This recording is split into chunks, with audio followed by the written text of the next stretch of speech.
Hi! ரொம்ப சிம்பிளா என்னோட ஸ்டைல்ல சேமியா கிச்சடி எப்படி செய்றதுன்னு பார்க்கலாம்.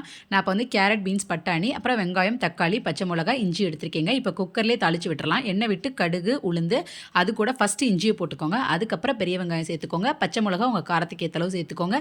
தக்காளி சேர்த்துட்டு இப்ப நல்லா அத வதக்கி விட்டுக்கோங்க. கறிவேப்பிலை சேர்த்துட்டு எல்லாத்தையும் சேர்த்து வதக்கிட்டு, இப்ப நம்ம எடுத்து வச்சிருந்த காயையும் அது கூட சேர்த்துக்கலாம். காய் நெறைய சேர்த்தீங்கன்னா கிச்சடி நல்லாருக்குங்க. காய் நல்லா சேர்த்துட்டு, இப்ப காய்க்கு தேவையான உப்பையும் சேர்த்து, கொஞ்சம் மஞ்சத்தூள் எல்லாத்தையும் போட்டு நல்லா கிளறிட்டு நம்ம தண்ணி ஊற்றி குக்கரில் ஒரு காய் வேகிறதுக்காக 2 விசில் மட்டும் விட்டு எடுத்து வச்சுக்கலாம். இப்போ குக்கர் நல்லா குக்கரில் வெந்ததுக்கப்புறம் அதை இன்னொரு பாத்திரத்துக்கு மாற்றிட்டு அடுப்பை ஆன் பண்ணி விட்டுருங்க.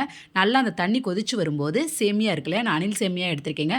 அதை அப்படியே போட்டு நம்ம வந்து சிம்லே வச்சுக்கலாம். ஏன்னா நமக்கு வந்து சேமியா ரொம்ப குழஞ்சிரவும் கூடாது, அதே நேரத்தில் வேகாமல் இருக்கக்கூடாது. இப்போ கரெக்டாக தண்ணி வச்சுருந்தோம் அப்படின்னா நல்லா இருக்குங்க, ரொம்ப குலையாமல்.